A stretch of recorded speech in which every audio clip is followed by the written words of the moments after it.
Na segunda-feira, o ministro da Justiça, Flávio Dino, voltou a cobrar empresas de tecnologia por medidas para evitar a propagação de conteúdo extremista em redes sociais.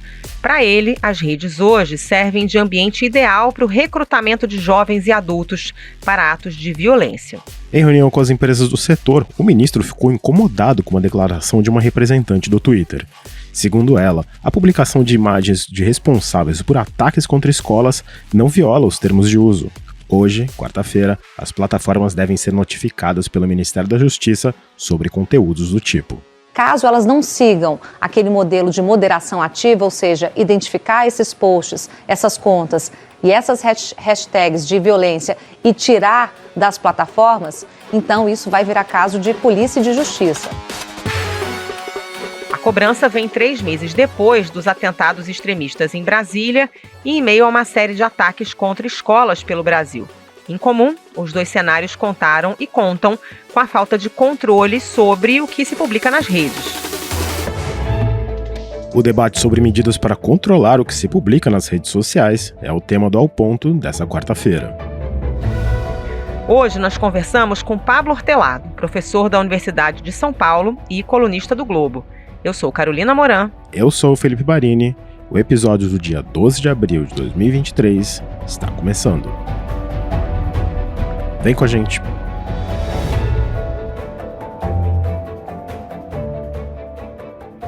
Pablo Hortelado, antes de mais nada, bem-vindo aqui ao Ponto.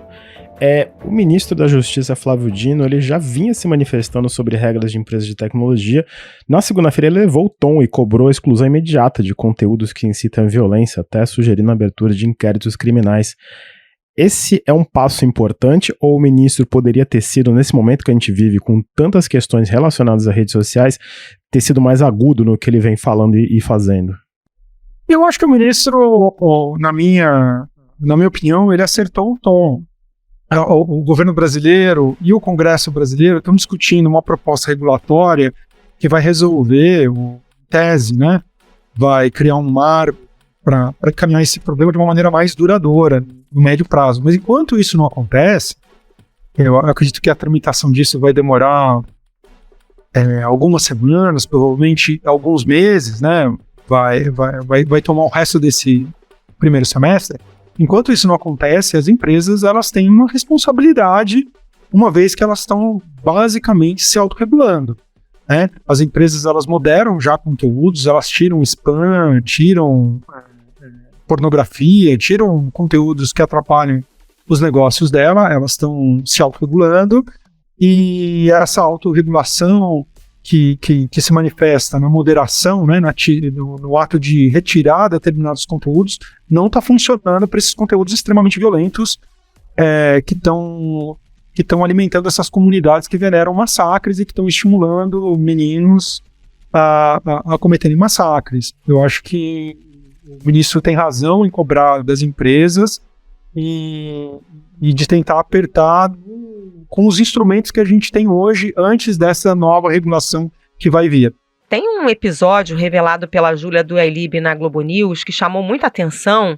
Ela apurou que uma representante do Twitter afirmou, naquela reunião dos representantes de redes sociais com o governo, que um perfil que publicou fotos de assassinos de alunos de escolas no Twitter não violava os termos de uso.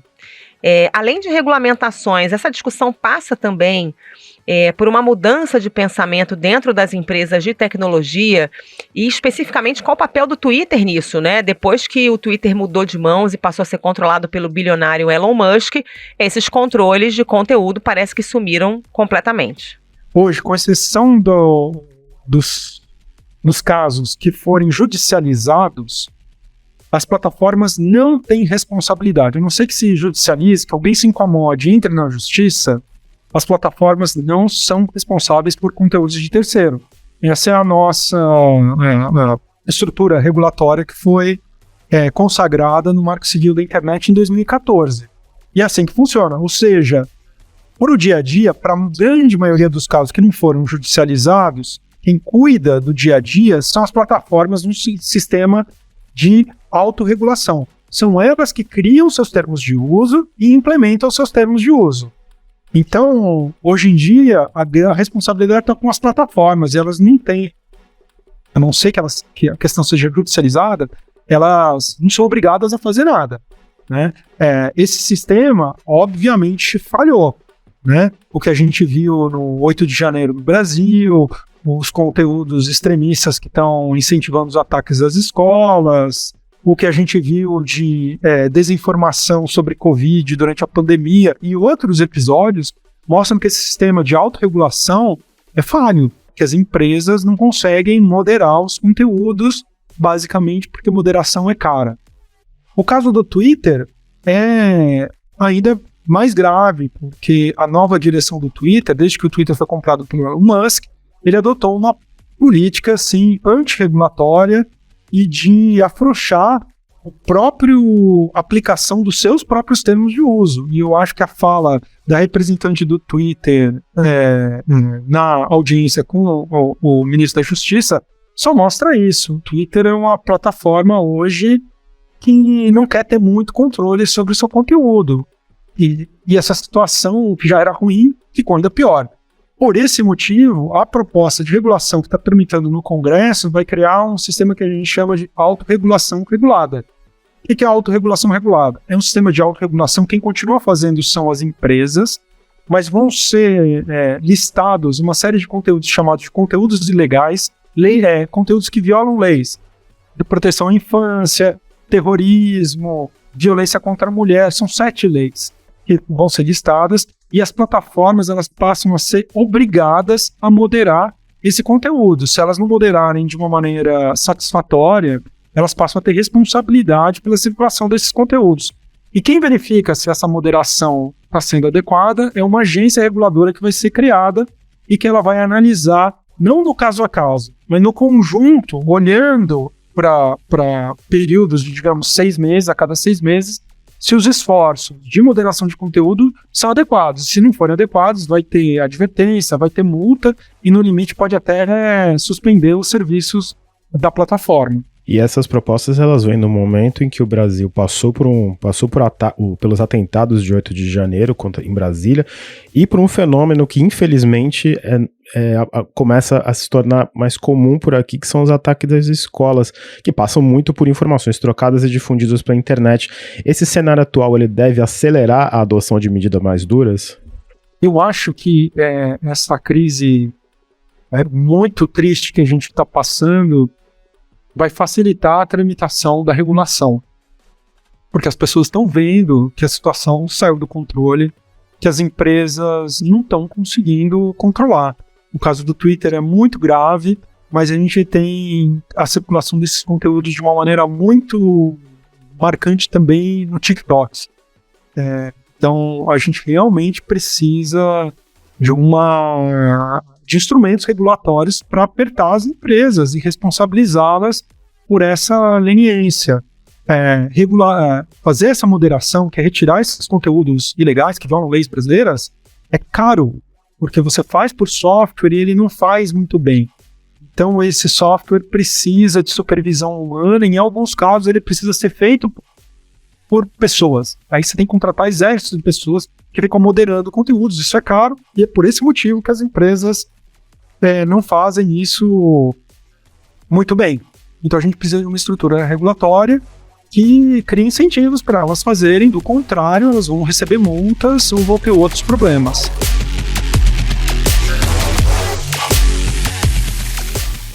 Veja bem, quanto mais circulam essas imagens, e são imagens que não estão... você não precisa ser um grande conhecedor de internet para ir na dark web, deep web, sei lá onde, para você circular nesse tipo de conversas, de conteúdo, de apologia ao crime, né? Elas estão a um clique de qualquer adulto e adolescente, de qualquer criança e adolescente, né? Não só dos adultos que circulam, que usam essas redes sociais. Então, isso é um risco bastante difícil, né, da gente mensurar. Ô Pablo, de que forma esses jovens estão sendo cooptados agora? Antes a gente falava na existência daqueles fóruns de incels nos chamados chans, né, na Deep Web. Esse ecossistema aumentou, ganhou também as redes sociais? Então, esses ataques na escola não são todos, mas a maioria deles, eles estão sendo alimentados por uma comunidade de usuários muito jovens, não é, que veneram massacres.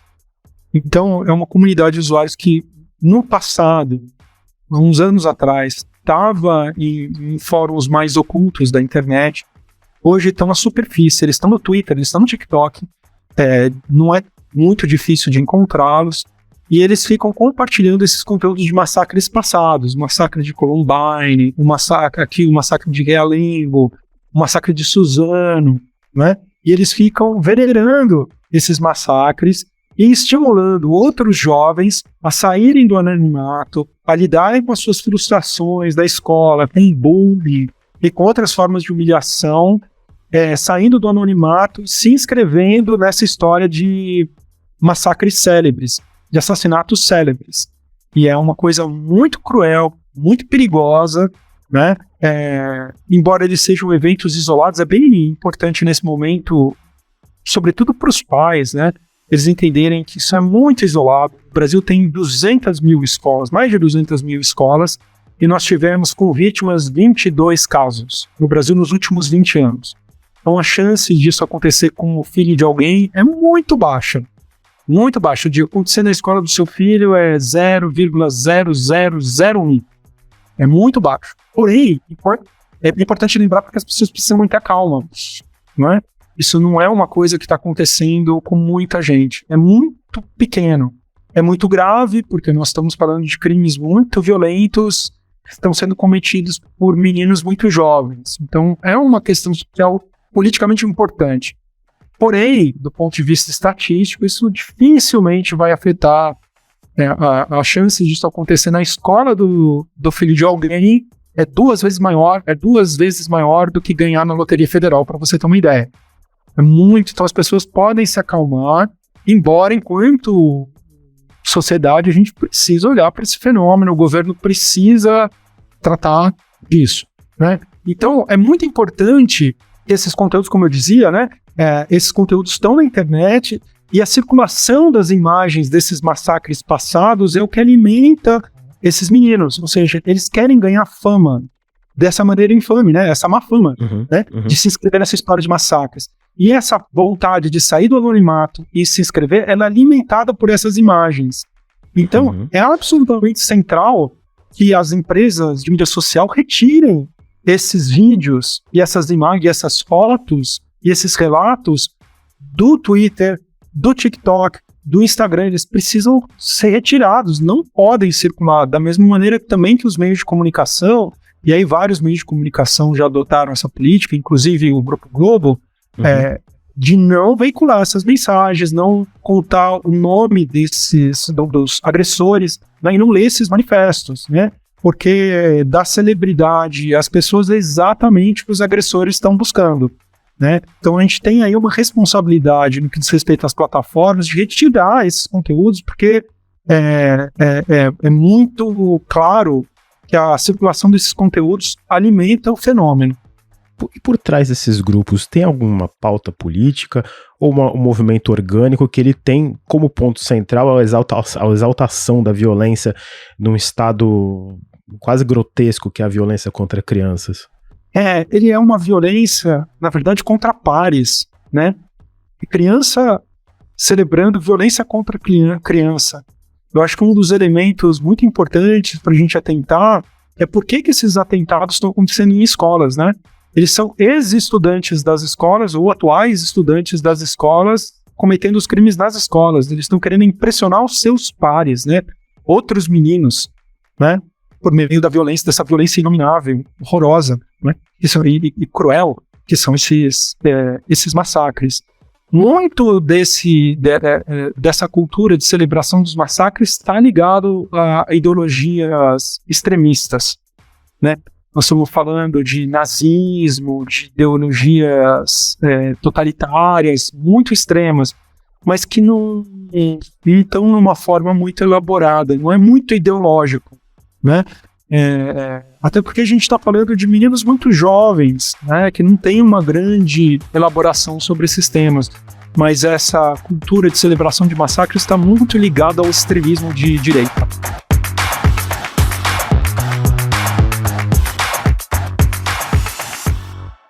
Nós estamos vendo pânico sendo instalado no seio das escolas e das famílias, e nós não identificamos ainda a proporcionalidade entre a reação das plataformas com a gravidade dessa autêntica epidemia de violência que ameaça as nossas escolas nesse momento. Não basta, nesse momento, que haja uma postura puramente reativa ou passiva dessas empresas em relação às solicitações que nós estamos fazendo.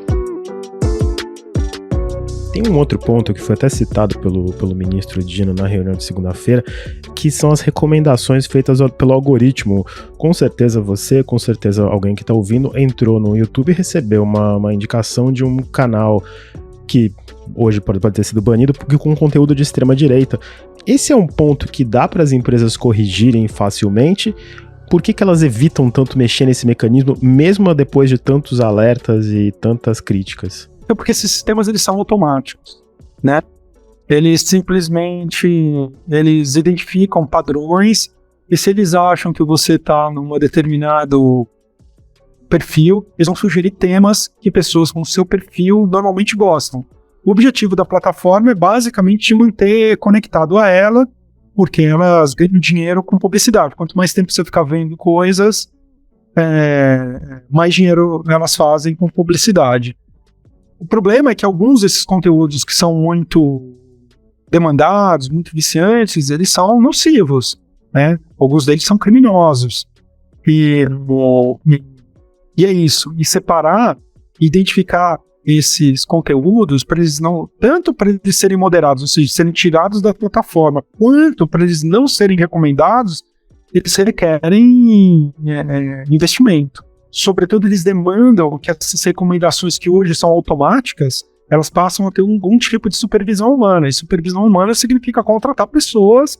Isso é caro, isso encarece o custo operacional das empresas, e é por isso que isso acontece. Na verdade, ele é um problema, todo esse problema de conteúdos nocivos, alguns deles criminosos, que violam leis no Brasil, eles estão circulando porque retirar esses conteúdos é caro. Não é porque as empresas gostam, porque elas estão apoiando essas causas, é porque é caro.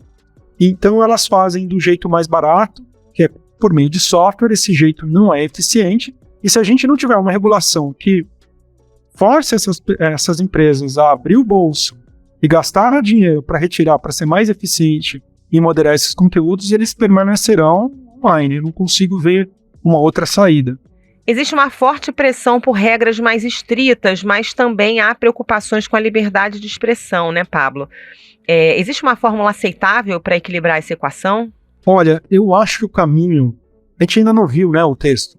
A gente tinha uma PL, que é o chamado PL das fake news, que veio do Senado, que tratava diretamente desse tipo de da regulação da moderação de conteúdo, não tratava muito bem.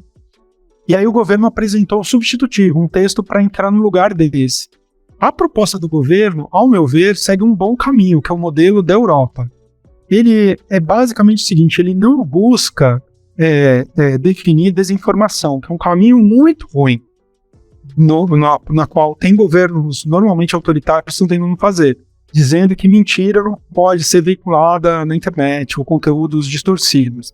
Isso é muito ruim porque a gente não quer que o governo, ou um órgão governamental, defina o que é verdade, o que é mentira, e passe a retirar conteúdos, porque isso tem um risco muito grande de virar censura governamental. Eu acho que quem se preocupa que regulação resulte em censura tem os seus motivos. Eu acho que fazer regulação desse jeito é muito ruim. O bom da proposta que foi feita pelo governo é que ela foge disso. Ela não tenta definir, ela não está falando de verdade e de mentira na internet. Ela está falando de conteúdos criminosos, que violam as leis que não têm as leis existentes. Lei contra a saúde pública, lei de proteção à infância, de violência contra a mulher. Né? São 7 leis que são listadas. Racismo, crimes contra o Estado Democrático de Direito. São 7 leis que definem crimes e conteúdos criminosos ou que estimulam esses crimes. As plataformas passam a ter obrigação de moderar. E elas têm que demonstrar por meio de relatórios de que elas estão fazendo esses esforços. Claro, sempre uma outra coisa vai passar, por mais empenho que você tenha, o número de conteúdo é muito grande. mas as empresas vão ter que demonstrar que elas estão fazendo esforços, que elas estão empenhadas em tirar esses conteúdos, né? E se elas não tiverem, se a ação de moderação delas não for considerada adequada, aí esse órgão regulador pode ir dar uma advertência, dar uma pequena multa, dar uma multa média e até suspender o serviço. Vai ter ali uma gradação, tem uma escada de sanções. Eu acho que é um jeito de fazer mão leve, né? Então não é o governo que está retirando conteúdos, quem está retirando o conteúdo é a plataforma. A referência para retirar conteúdos não é definida pelo governo, definida por essas leis, são leis meio que ninguém está questionando. Tem, né, a lei que combate racismo, que combate violência contra a mulher. Eu acho que é uma forma de regulação equilibrada. Ela sempre vai gerar algum tipo de controvérsia, mas eu acho que é um equilíbrio entre regulação e liberdade de expressão. É um ponto de equilíbrio bom, né? O modelo, não é à toa, é o modelo que a Europa está adotando.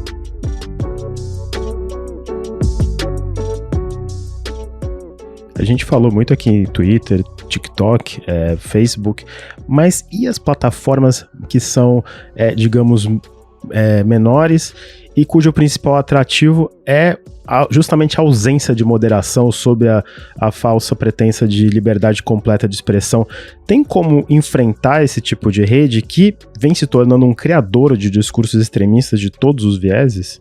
Então, essas redes menores, elas normalmente têm um caráter mais organizativo, né?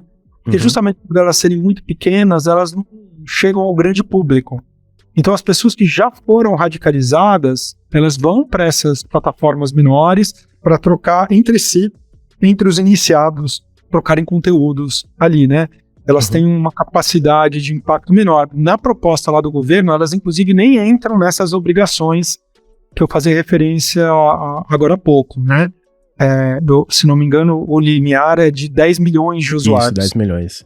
Então, essas pequenas não têm essas obrigações. Eu acho que é um equilíbrio, porque, embora a gente tenha algumas empresas pequenas que tem uma espécie de mercado de nicho no radicalismo, no extremismo, você tem muitas experiências pequenas que, se você desse uma obrigação regulatória muito pesada, elas não conseguem se viabilizar economicamente, né?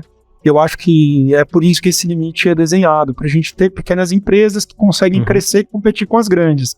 Se você der regras muito duras para elas, fica muito caro para elas começarem a operar e elas nunca conseguem crescer. E aí você tem um outro tipo de distorção de mercado, que é a concentração só nos grandes.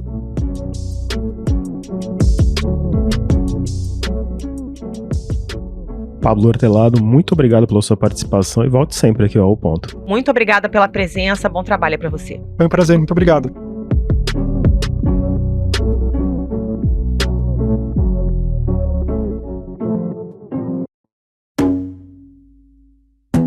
Esse foi o Ao Ponto de hoje, o podcast diário da redação do Globo.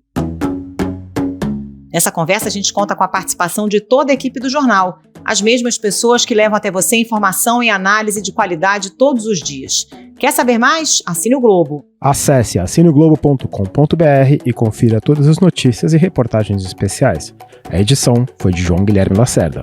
Até mais. Até mais.